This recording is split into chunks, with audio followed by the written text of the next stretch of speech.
Kembali di Fakta 62, sidang perdana gugatan hasil pemilu Presiden 2024 digelar di Mahkamah Konstitusi Rabu kemarin.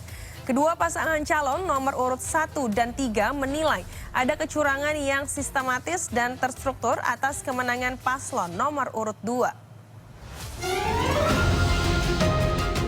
Sidang gugatan sengketa hasil pemilu Presiden 2024 digelar Rabu kemarin di Mahkamah Konstitusi. Diawali gugatan dari Tim Nasional Anies Muhaimin sebagai pemohon. Selain pihak paslon 01 dan 02, hadir juga Bawaslu dan sebagai termohon Komisi Pemilihan Umum. Di hadapan 8 hakim MK, Anies Baswedan sempat sampaikan beberapa hal yang menjadi alasannya menggugat ke Mahkamah Konstitusi. Kita menyaksikan dengan keprihatinan mendalam serangkaian penyimpangan yang telah mencoreng integritas proses demokrasi kita. Mulai dari awalnya, independensi yang seharusnya menjadi pilar utama dalam penyelenggaraan pemilu telah tergerus akibat intervensi kekuasaan yang tidak seharusnya terjadi. Di antara penyimpangan yang kita saksikan adalah penggunaan institusi negara untuk memenangkan salah satu calon yang secara eksplisit tidak memenuhi kriteria yang ditetapkan. Dewan Pakar sekaligus anggota tim hukum tim Anies Baswedan Muhaimin Iskandar, Bambang Wijoyanto membacakan petitum atau tuntutan pada sidang MK. Petitum tersebut berisi sejumlah tuntutan agar pemilihan presiden diulang dengan mendiskualifikasi calon pasangan nomor urut 2, Prabowo Subianto dan Gibran Rakabuming Raka, atau hanya mendiskualifikasi Gibran. Dengan menyandingkan survei antara sebelum dan sesudah adanya intervensi kekuasaan, terdapat kenaikan tidak wajar sebesar 34%.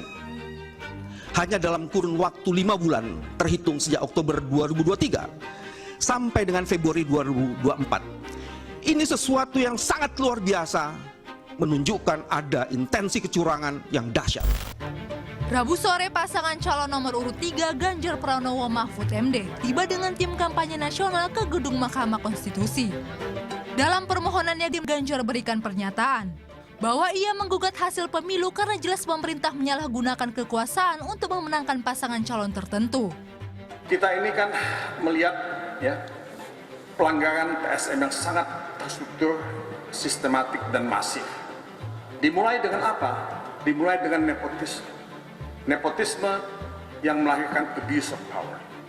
Nah, ramifikasi atau turunan dari nepotisme dan abuse of power itu adalah intervensi kekuasaan,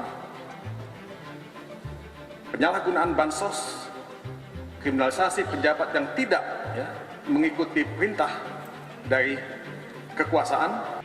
Ganjar ingatkan kembali semangat reformasi yang justru dulu diraih dengan pengorbanan penuh darah demi mengawal pemerintahan yang bersih.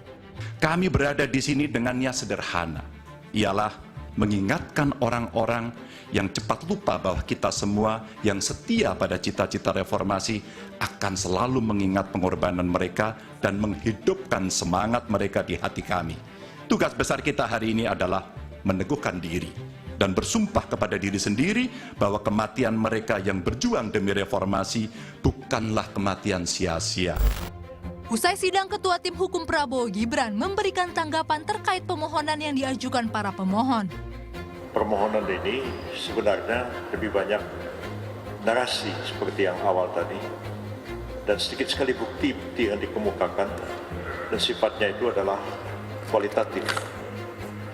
Yang ujung-ujungnya adalah meminta supaya memohon kepada Mahkamah Konstitusi supaya mendiskualifikasi pasangan calon nomor urut 2. Dalam hal ini adalah pihak yang memberikan kuasa hukum kepada kami, Pak Prabowo Subianto dan Pak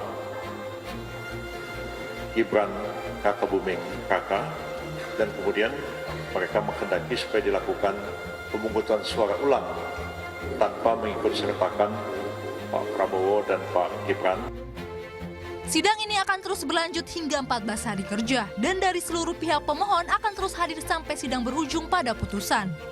Kamis ini sidang berlanjut dengan agenda penyampaian tanggapan atau komentar dari pihak terkait, Prabowo Gibran, pihak termohon, KPU, serta Bawaslu. Tim Liputan melaporkan untuk NET.